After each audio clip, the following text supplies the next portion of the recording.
بابا بیخیال حواسمون به تیرها باشه Back in the ancient days of Castillia, there was this royal tradition. Every morning, the king would shout out loud to greet the light, like literally yell at it. And somehow, the light loved that. In return, it blessed Castillia with light and warmth all year round. That light shine kept the kingdom thriving and full of good vibes. But one day, a wicked witch showed up. She was ruthless, evil, and apparently a big fan of chaos. She stole the light, just straight up snatched it away, and trapped its power for herself. Darkness took over. The people were stuck living in fear and misery. That went on for years, until 7 bold heroes rose up and said, "Nope, not today." They fought back hard and banished the witch's power into the shadows. Their leader? A brave soul named Zoe. He was such a legend that after the battle, they crowned him Emperor of Castillia. Zoe led the kingdom into peace until the day he died, but no one really knows what happened to the other 6 heroes. They just kind of vanished. Now fast forward to the present day. This is where the fun begins. Meet Arthur. He's a goat, and not just any goat, but one who's constantly late and always in a rush. When we first see him, he's sprinting through the city to deliver packages. But because he's moving like he's in a speed race, the stuff in his delivery gets a bit wrecked. Meanwhile, there's a super fancy hair salon in town, and their top stylist is teaching his students. Because the New Year festival is right around the corner. And this isn't just any festival, it's when Prince Damien greets the light, just like the old kings used to. The people of Castillia are hyped, because that greeting brings prosperity for the entire year. The hairdresser tells his team that Prince Damien has to look absolutely flawless. No wrinkles, no flyaway hairs, nothing. One of the students wants to be the one to cut the prince's hair. But nope, that job's strictly for the chosen ones. No rookies allowed. Back at the barbershop, a huge line of customers is getting super impatient. The hairdresser isn't even there yet, and the crowd is fuming. That's when Sun, one of the salon team members, steps in to cool things down. He reassures everyone that Arthur will be here soon. And sure enough, Arthur rushes in, all out of breath, trying to calm down the angry mob. Now here's a fun twist. Arthur's not just a delivery guy. He's also an aspiring hairdresser. He promises the customers he'll give them the most monstrous hairstyles in the entire empire. So he gets to work and, let's just say his sense of style is a little too modern for these old-school clients. They're not impressed, like, at all. Right when things start going south, the master hairdresser shows up just in time to smooth things over. He quickly gets the team to fix up the hairstyles Arthur messed up. Arthur, meanwhile, is still dreaming big. He really wants to be the one to cut Prince Damien's hair for the festival. But the master hairdresser sits him down and explains something important. Cutting a royal's hair isn't just about looking cool. It's about trust, confidence, and a deeper meaning. Like, when you cut the hair, you're cutting away imperfections and helping someone shine their brightest. Being a stylist isn't about showing off your creativity or ambition. It's about serving others and understanding what they want. Arthur argues that the hairstyles everyone's rocking are boring and outdated. He wants to bring something fresh. The master tells him, "Okay, but you need to listen to your clients. You can't just do whatever you want and expect them to like it." But Arthur's still not getting it. So, the master sends him off to sweep the stairs and cool down. Next morning, Arthur is back on delivery duty. But this time, he looks down, disappointed and frustrated. Meanwhile, in the palace, the Prime Minister is making sure everything's perfect for the festival. He wants every single detail to run smoothly. On the royal side of things, Prince Damien and his wife are excited. They're expecting babies, yes, plural. So there's a lot going on for them. Just then, the Prime Minister, a guy named Uncle Cronus, drops by to say hello. He seems super close with the prince, like a family friend. But after they leave the room, something weird happens. A mysterious figure sneaks out from behind the curtains and steals the prince's eggs. Yes, literal eggs. Looks like the royal babies are still inside those eggs. The thief then delivers them to a shady criminal gang. But wait, before the gang can get away with it, someone else swoops in and snatches the eggs back. A wild chase kicks off. Turns out, the new thief is actually a fox named Canis. And she's good, like really good.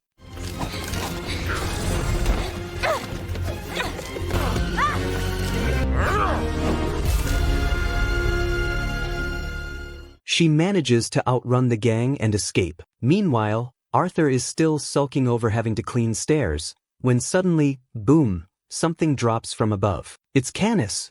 The fox crashes right near him and immediately asks to be taken to the master. Arthur's totally confused, but he takes her. Canis reports that the Claw Order, this super shady gang, is trying to steal the imperial heir. She even brought proof, a piece of one of the gang members' clothes. The master takes one look and confirms it. Yep, it's definitely the Claw Order. That discovery left the master deeply confused. Why would the Claw target the imperial heir, especially when the eggs hadn't even hatched yet? Arthur, still clueless, didn't understand who Canis was or why the master seemed to know her so well. But there was no time for questions. The master immediately gathered all his students. He told them to find the others and evacuate the academy at once. Then, turning to Arthur, he told him to come with him. Staying behind would only put them in danger. Their mission now was to protect the prince's eggs and take them far away, to the sunken forest, where a mysterious hermit named Jacob lived. Before they left, the master handed Arthur a special whistle. He explained that Jacob was hard to find, but the whistle would help locate him once Arthur reached the river. Then, in a serious tone, he placed his trust, and the future of Castillia, in Arthur's hands. Suddenly, the academy came under attack. The Order of the Claw had arrived.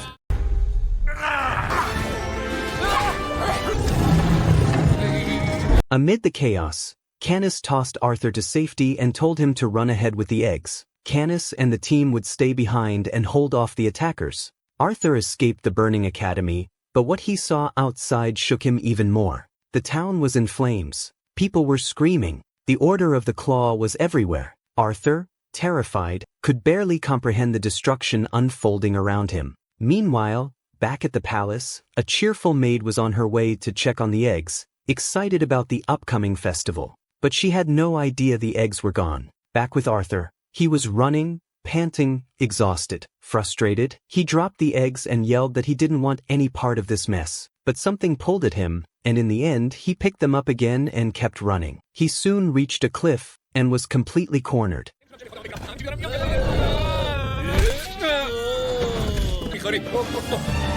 With nowhere left to go, he remembered the whistle. Quickly he blew it, but nothing happened. Then, just as the Claw soldiers closed in, a mysterious figure appeared. The mysterious figure leaped in and took out the enemies with incredible skill. The next thing Arthur knew, he was on a wooden raft drifting down the river, right beside that silent figure. Confused and overwhelmed, Arthur bombarded the stranger with questions. Who are you?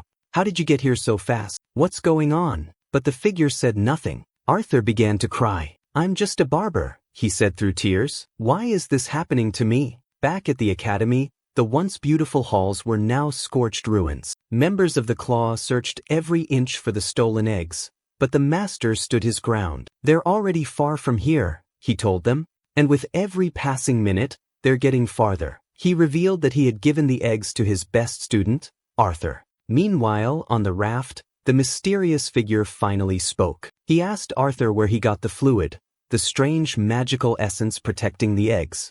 Arthur explained that he got it from the Toadmaster. The figure's name was Jacob. He asked where the Toadmaster was now, but Arthur had no answer. Master Toad and Canis were supposed to follow him, but they still hadn't arrived. Eventually, the raft reached Jacob's hidden home deep in the sunken forest. There, Arthur discovered a wall of ancient carvings. His eyes widened as he recognized the figures. There was Emperor Zoe, along with his younger brother Cronus, who was now Prime Minister, and Prince Damien, his nephew. He even saw a carving that looked just like Jacob, and one of Canis too. Then it hit him. They were the 7 heroes from the old legend. Even more surprising, Master Toad was their leader. He wasn't just the Emperor's barber, but also his most trusted advisor. When the evil witch had attacked long ago, Master Toad had assembled the 7 heroes, including Jacob and Canis, to defend the kingdom. Jacob admitted that even he had been in awe of Master Toad's bravery. He also shared something deeply personal.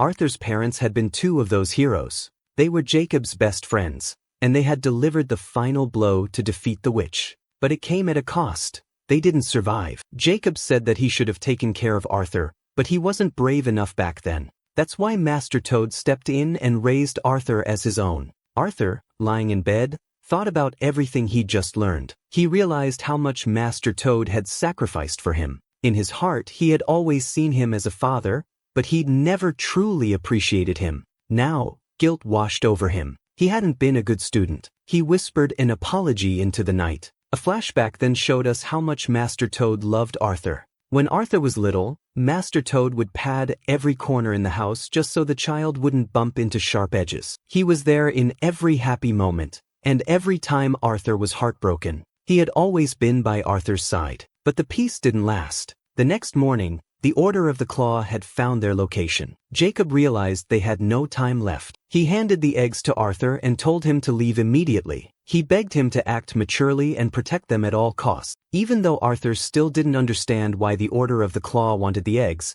Jacob reminded him that as the son of a hero, it was now his responsibility to protect Castillia. At last, Arthur accepted his destiny. He was no longer just a barber. He was the son of heroes. And now, he had a duty to carry forward their legacy. Meanwhile, back at the palace, grief had taken hold. The royal family mourned the missing eggs, believing their unborn children were gone. But in the forest, something incredible happened. The eggs began to hatch. Arthur panicked. "No, no, not now," he pleaded. He tried to calm them down, but one egg popped open, then another, and another. First, a yellow chick, then a blue one, then green, then pink. Arthur even accidentally stepped on one, causing it to hatch too. All the baby birds emerged, alive and chirping, and they were adorable. He scrambled to gather them all into his bag. But just as he did, the Order of the Claw caught up and began chasing him again. That's when the real surprise hit.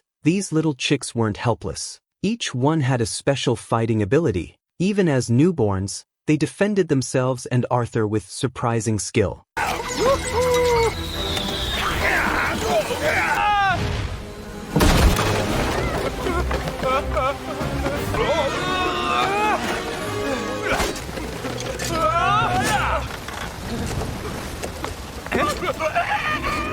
Together, they managed to escape. After catching his breath, Arthur decided to name them, one by one. There were 7 baby birds in total. He gave them cute and memorable names: Twix, Spark, Smart, Splash, Slip, Left, and the last one. Arthur now had a new mission: protect them, feed them, and guide them to safety. He brought them into the nearest town in search of food. But right away, they attracted attention. Everyone stared, not because they were birds, but because they weren't wearing any clothes. People started scolding Arthur, calling him rude and irresponsible. Embarrassed, Arthur quickly ran around and found some decent clothes to cover them up. While Arthur was busy figuring that out, the chicks wandered off and ended up at a local game stall. Arthur arrived just in time to see them looking excited. The stall owner told them it cost money to play, which they didn't have. Arthur explained they couldn't pay but insisted they could win. Splash, one of the chicks, had incredible aim, especially with archery. Intrigued, the stall owner gave Splash one try. However, the owner then proposed a bet. If the chicks failed, Arthur would have to hand over his precious scissors. But if they won, each chick would get a toy. Trusting Splash's skills, Arthur nervously agreed and gave up his scissors. When Splash took the shot, the arrow veered off and missed. He looked heartbroken. But then Spark noticed something strange: a magnet hidden above the target. The stall owner had been cheating. Spark got upset and caused a scene, which drew the attention of the guards. Once they discovered the magnet, the cheating stall owner was arrested on the spot. In the end, the chicks received their prize: adorable doll clothes that they quickly changed into. Now dressed properly, they started searching for food. Arthur didn't have any money, but he did have one skill: haircutting. So he set up a little street-side barber stand and got help from the chicks. Before starting, he remembered what Master Toad once taught him: always ask the customer what they want. His first customer was a shy young woman. She didn't know what style she wanted and seemed unsure of herself. As she opened up, she admitted she felt invisible, like nobody ever noticed her. Arthur sympathized deeply and carefully crafted a hairstyle that suited her perfectly. When she looked in the mirror, her eyes lit up. Not only did she feel beautiful, but passers-by also noticed her. She was thrilled and even gave Arthur 2 coins as a tip. That's when it hit Arthur: what Master Toad said was true. Being a barber wasn't just about hair, it was about trust and care. People opened their hearts when someone made them feel seen. After that, more and more residents came for haircuts. Arthur's little stand became popular, and he began earning real money. With enough coins collected, Arthur found a cozy place for him and the chicks to stay and bought them all a warm meal. Their bond grew stronger. The chicks listened to him, followed his guidance, and they all acted like a true family. The next morning, everything changed. Arthur and the chicks had to flee again. The Order of the Claw was closing in. As they traveled together, Arthur shared stories with them about the 7 heroes who once saved the empire, including the battle against a terrifying sorcerer. Along the way, he made sure the journey stayed fun by letting them play dress-up and toss stones in rivers. That night, during a heavy downpour, Spark developed a fever. Arthur quickly searched for shelter and stumbled upon a small rest stop where they met a kind older woman named Mrs. Hedgehog. She welcomed them warmly. Mrs. Hedgehog, or Mrs. Lannock as she was called, turned out to be more than just a friendly face. She knew about the Order of the Claw and had heard of the heroes. In fact, she'd even met Emperor Zo himself before he took the throne. She told Arthur that it had been ages since a real hero walked into her home, and though she didn't know his true background, she felt Arthur was one too, for protecting those who couldn't defend themselves. Arthur offered to repay her kindness. Mrs. Lannock smiled and said she'd be happy if Arthur gave her husband a haircut. When Mr. Hedgehog came out, everyone was stunned. He hadn't had a haircut in over 100 years. His thick, wild fur looked impossible to trim. Arthur tried, but his scissors broke almost instantly. Thankfully, Mr. Hedgehog wasn't just any old man. He was the greatest blacksmith in all of Castillia. In fact, he was the one who forged the legendary sword that helped end the reign of the evil sorcerer years ago. Though now retired and mostly making horseshoes, he offered to make Arthur a brand new pair of magical scissors, infused with the same metal used in the hero's sword. It was a gift of destiny. Once finished, Arthur successfully gave Mr. Hedgehog a clean new look. Mrs. Lannock then surprised Arthur again. She recognized the chicks for who they really were. They were the true heirs of Castillia. Their personalities matched Emperor Zo perfectly. Splash inherited his strength, Spark his fiery spirit, Twix his cleverness, Zen his confidence, Sleepy his calmness, Lu his cautious nature, and Smart his wisdom. Even though Arthur wasn't a royal, Mrs. Lannock believed he shared Zo's greatest quality, his kind and selfless heart. By morning, Pan, Mr. Hedgehog, helped smuggle Arthur and the chicks in a cart to keep them hidden from the Order of the Claw. Arthur was dropped off in a narrow alley and made his way toward the palace to investigate things further. Meanwhile, the chicks were sent along a different route with Pan. When Arthur reached the palace gates, a guard stopped him. But instead of being suspicious, the guard admired Arthur's unique hairstyle and allowed him in without question. Inside the palace, Arthur was brought before Cronus. Cronus listened to Arthur's story and said he'd pass the information to Prince Damien. He even offered Arthur a luxurious gift, which made Arthur uncomfortable.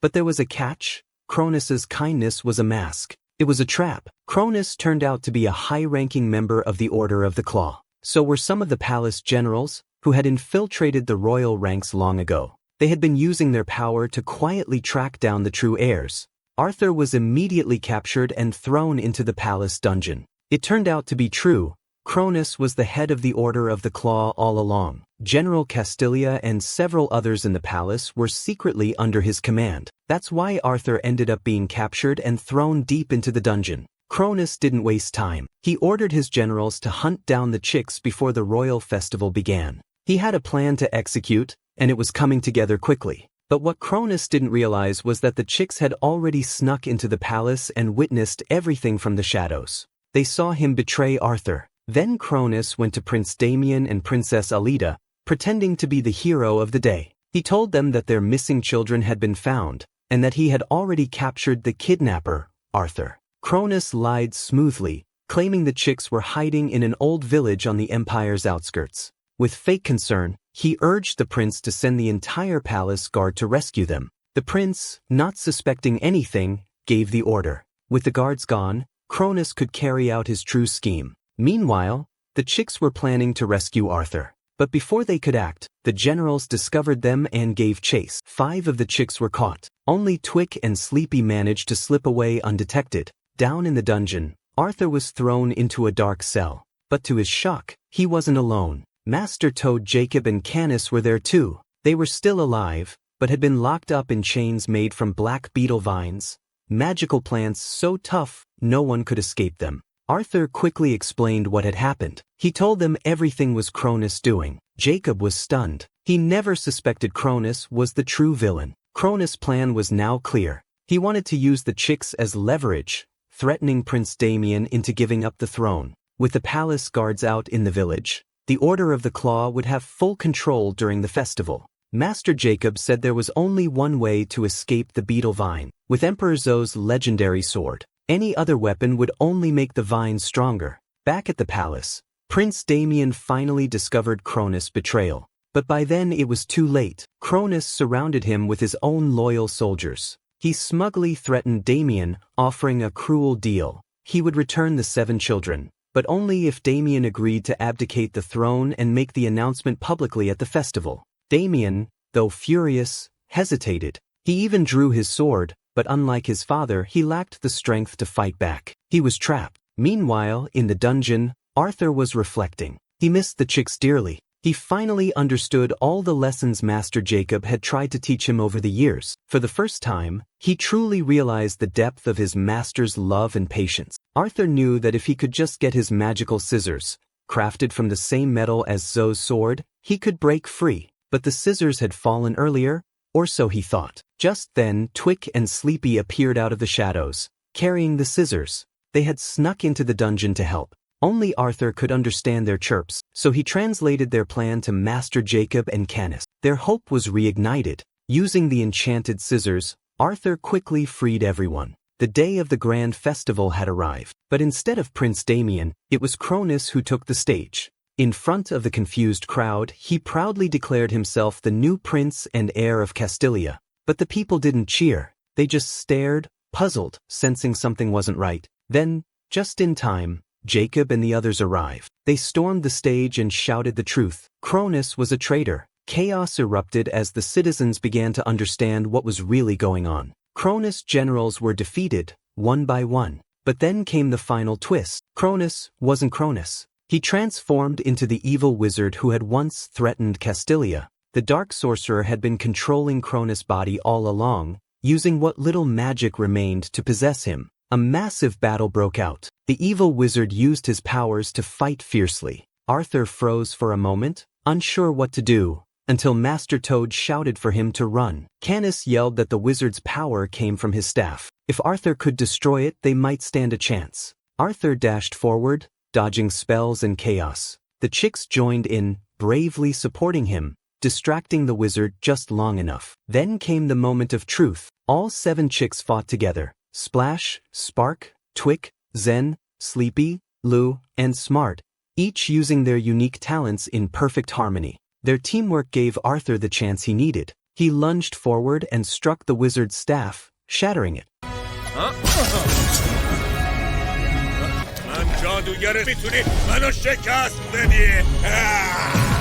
The power vanished. The sorcerer screamed, and Arthur plunged the scissors into his chest. With that final blow, the dark magic was defeated. Everyone cheered. The evil was gone. As the dust settled, Master Toad Jacob stepped forward and made it official. He appointed Arthur as the royal barber of Prince Damien, and as the advisor to the 7 rightful heirs of Castillia. Arthur carefully gave the prince a fresh, elegant haircut, smiling with pride. He wasn't just a courier anymore. He wasn't just a traveling barber. He had become a hero, Castillia's newest legend. Later, back at the palace, Arthur dressed up the chicks. To his surprise, they had new siblings now. The royal family had grown. In the final scene, Arthur walked out of the palace gates, where he bumped into his old buddy Shun. Though his life had changed completely, Arthur himself hadn't. He still had that warm smile, that generous heart, and a love for helping others. Arthur might have started out as just a humble barber,